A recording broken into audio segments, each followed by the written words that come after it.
I'm delighted to introduce one of the new Formula One Academy drivers, Chloe Grant. Hi, Chloe. How are you today? I'm good, thank you. How are you? Oh, yeah, I'm great, great. On this lovely sunny day, the weather's getting better, so I'm sure it's cheering everybody up. First of all, for those who are new to the F1 Academy, and it's all brand new anyway, tell us about yourself, your motor racing career from when you started up until now. So yes, I'm Chloe Grant. I'm racing with ART Grand Prix and F1 Academy.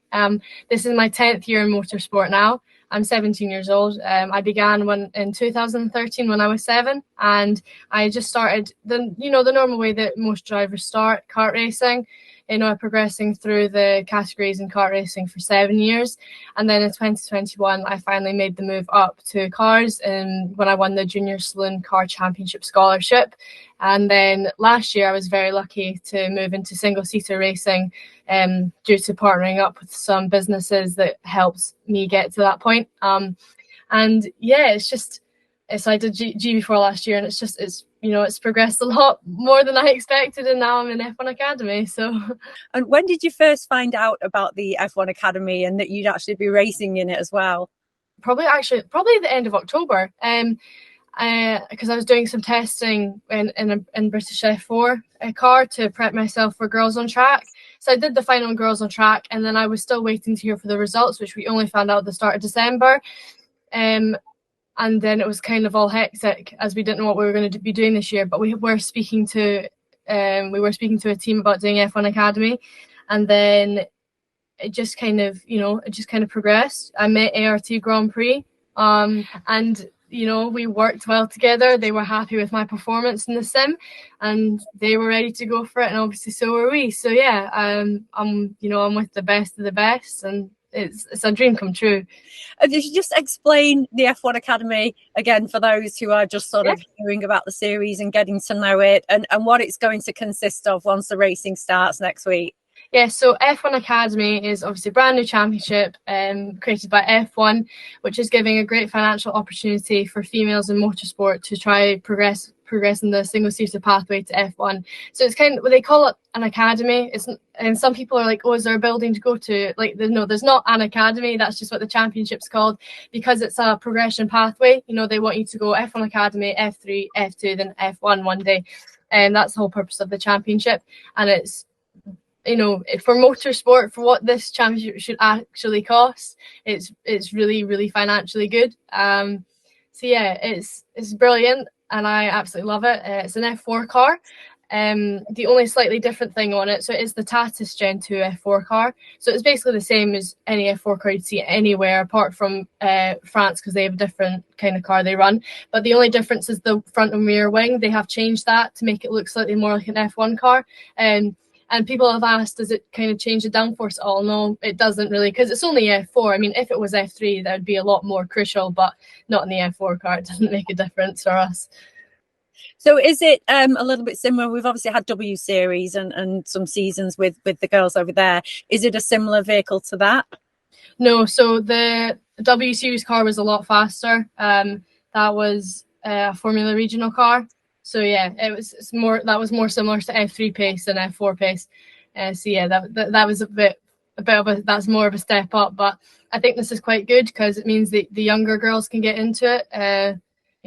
Likes of me, I don't think I'd be ready to go into something like Formula Regional, straight away. I've not even had a second year in cars in a championship yet. So for me, for doing another year in F4, even though it's a completely different F4 car and it's internationally, it really suits me well.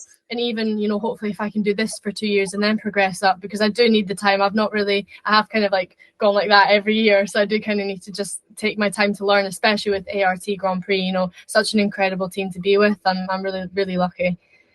Yeah, so obviously then that would mean that sort of from the car, it would probably be too big a leap to go up to the car that was the W Series.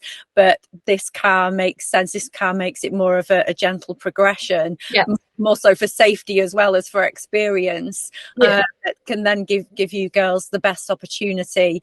And, it's quite well known now that females for some reason struggle to get the support network, they struggle to get the sponsorship and the money. So are you feeling now that this new F1 Academy is absolutely going to annihilate these kind of conversations that we're still having, and that one day there'll be no more discussions about females struggling, you know, to be sponsored? Well, my personal opinion, like, I think it just depends who you go to. I mean, for me, my sponsors, you know, they like me as a person, and they've watched me drive and they see my potential, but they also like that I'm a female. And so for me personally, being a woman has been quite beneficial for getting sponsorship. So I had discussions with my male friends about this, who obviously struggle to get sponsorship. And I do think females have the slight upper hand with getting the sponsorship in, because some businesses quite like it. I mean, people actually in motorsport, working in the sport, engineering, mechanic, being a driver, scrutineer, everything, they are more understanding of women in the sport. You know, once you get your helmet on, you're just another driver out there. And people always ask, oh, well, if women can drive, why is there no women in F1? I mean, it's silly to say that women can't drive because you're generalizing it. That's like me saying, oh, men can't drive because I've beaten loads of guys in motorsport. Like, I've beaten loads and loads. But no, it's just based on the driver. I think people need to remember that. Like, there's such a small amount of us when you look at getting to F1, let alone the amount of people that actually make it there. Look at the amount of females there is. And then bring in the genuine talent. Like I said, not the genuine talent, you have to have genuine talent to make it. And obviously we need the support and training measurements so we can see our full potential. And then bring in the financial side. I can't stress enough how expensive it is to get into Formula One. That's why F1 Academy is so incredible, I think. But I think the only people that really kind of say, oh, women can't drive, well, for me personally, I've only ever had that on social media. I'm just out there learning currently, and then hopefully I'll show you my full potential. And that's what I'm trying to do. I'm a driver. Just think of me as that way. Yeah, it's amazing that somebody like you is paving the way, and somebody with your obvious intelligence and sensitivity to the subject is going to be an amazing ambassador for it. So there's 7 race weekends, 3 races across the weekend. What's the tyre situation for you? Well, for us, the testing in Barcelona, we used 5 new sets over the 2 days. I think it just depends, obviously, what you're doing on the test days that we get. And then obviously everyone will get new for Q1 and then new for Q2. And then obviously, I think it just kind of depends on how you decide to manage your tyres, really. Because, I mean, we've learned that in Barcelona, the tyre management is really, really difficult. And it's really, when you're looking at the live timing, it's really hard to tell exactly where you stand, because you had to get 2 perfect laps and then your tires start to degrade.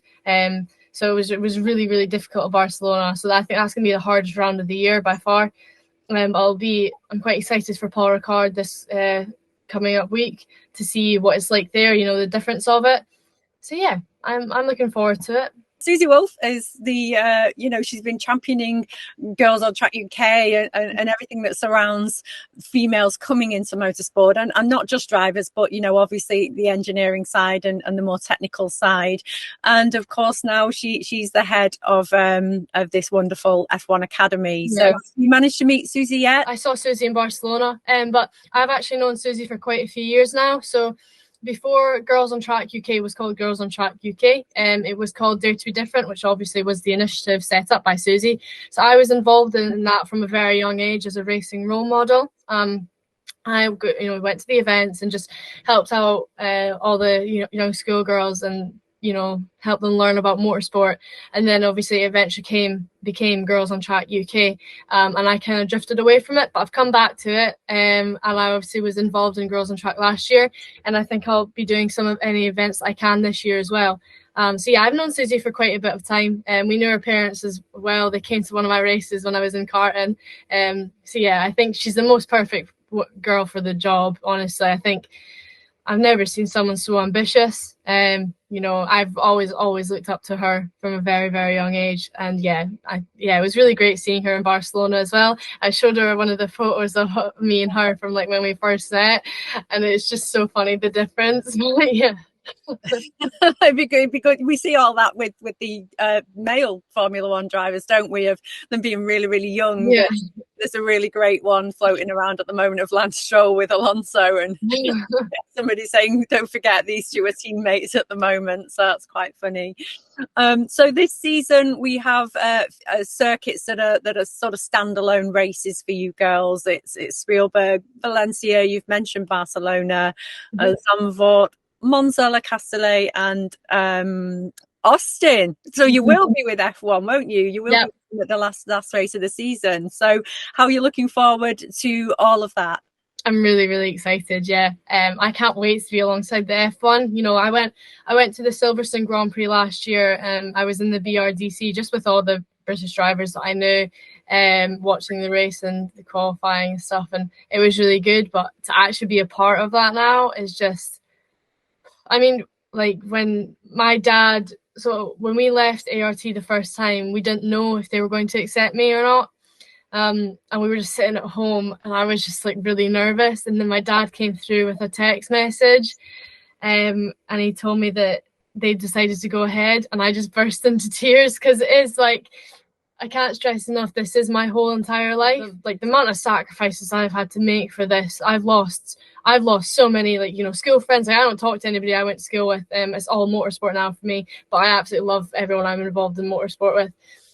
You know, I train every single day, and it does mean the world to me. Talking about the F1, are there any clues as to which circuits that you might be supporting them on next season?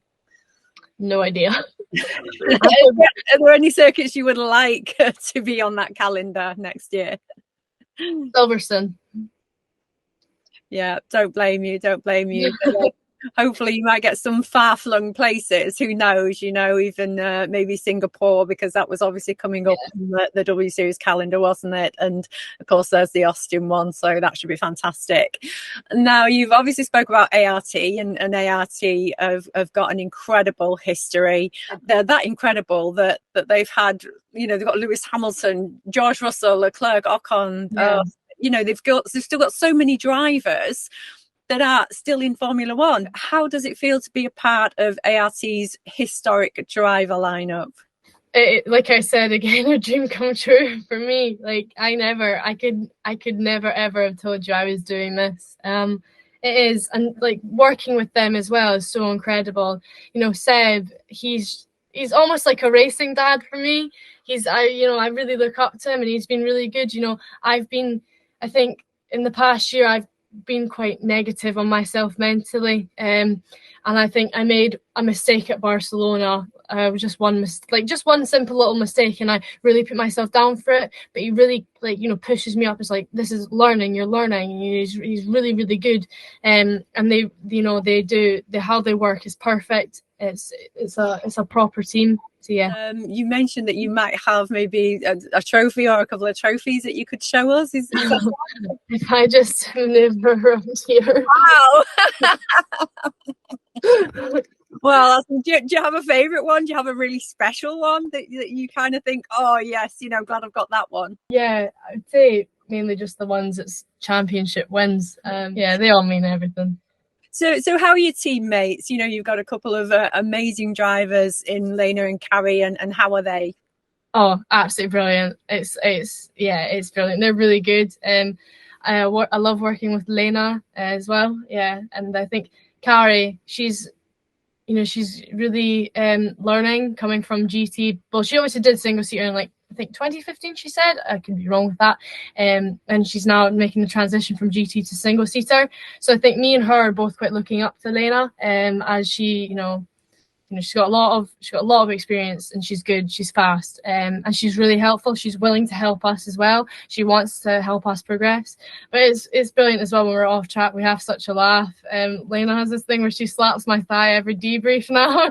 So It's good. I get along with the girls. Yeah, I really like them both. So at the moment, you've obviously got this to focus on, and this is now your path. You know, you are on the road to F1. Are there any other ventures on the horizon at all that are happening around you that you're going to be a part of? I was very lucky to get to do a drive the touring car last year with Laser Tools Racing, and that was an experience. That was really, really different. I quite enjoyed it actually. So yeah. How are your feelings about that first race that's going to be happening? You know, and where is it that we can actually watch this and catch this? I spoke to them when I was in Barcelona, and they said they have a rough idea of where it's going to be shown, but they will announce it to everyone on obviously their social media pages. Yeah, I'm really excited. I'm obviously a bit nervous because I don't know what to expect, but no, I'm really excited for it. I think it's especially the fact that I'm international now. That's very, very strange. I learned all the UK tracks last year, and now I'm learning all the international tracks. So yeah, it's good.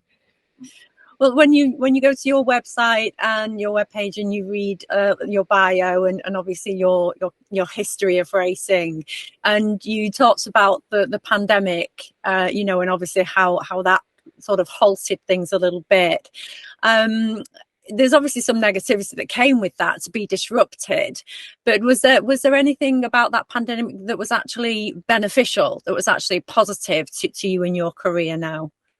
I'll be honest, not really. Yeah, the pandemic for me, I mean, the fact, I was trying to do online school, and it just was quite mentally draining, I'll be honest. It wasn't a great time, having COVID come around, obviously for everyone in general, but it was obviously a horrible thing that happened. But yeah, I quite struggled with it. But during COVID, I got my simulator, but I did it and I was doing that, so that was keeping me a bit busy. But because of that, when I got back in my car, well, not because of that, I thought because of that, when I got back in the car, I wasn't exactly how I was before, and I blamed it on the sim. But obviously, it wasn't the sim's fault. I just hadn't been in the car for I don't even know how many months, so many. And by a couple of weeks later, I was back to my normal self. So yeah, but simulators are very important for all drivers, and you need them. Yeah, you have mentioned the simulator, and did you go along to ART? Have you used theirs? Yeah, I've used their sim twice now. Yeah, it's like nothing I've ever seen. Like when I first arrived, I was like, oh my god, it's the whole thing moves. It's spectacular. It's brilliant. Do you have any ideas of any driver academies that you might fancy sort of being a part of, that are F1 driver academies? Anyone. I think to be a part of a driver academy for any F1 team is unbelievable. I was very lucky to get the experience of being a part of the Ferrari Driver Academy for a week in Maranello. Yeah, that was a great, really, really great experience. Yeah, I mean, all of them are incredible, and if I was ever accepted into that. Do you know if there would be still a Sauber driver academy once that team changes, in F1, or will there be an Audi driver academy? Do you have any ideas about that? I'm not sure, no, but well, actually speaking about Audi when they come up, so I've been speaking to Alan McNeish. He's been really, really good. So he messaged me after the first test, just asking me how it went. And he's been, I got to sit down with him and just call him before signing my contract for this year, just to discuss. I wanted his opinion on everything I was doing, and he was like, "You're doing everything right," and it's really great to see Scottish coming through. So yeah, I'm actually very proud that I'm the only Scottish in the grid. Tiny bit of pressure from all of Scotland, but it's fine. I just have to live up to that expectation. But no, it means a lot. I have a huge Scottish flag on my helmet and on the side of my car. But it's there. And there's absolute wonderful legacies, of course, within motor racing that does come out of Scotland. Yeah. And you have some, amazing idols to look up to and to maybe follow in their footsteps, including the amazing Sir Jackie Stewart, of course. Yeah. So I personally cannot wait to watch this new series unfold and grow, you know, maybe one day to see a woman lifting the Formula One Drivers' Championship trophy. And, you know, Chloe, it could actually be you, couldn't it? Hopefully, I am. I'm really hoping for that. Thank you so much for chatting today. I really appreciate you being able to join me. It's absolutely wonderful to see you. You too. Thank you for having me. No problem, and best of luck. And as I say, we'll all be watching. And thank you also at home for watching. And remember to like and subscribe to all my YouTube channels, to my YouTube channel, and follow me on social media.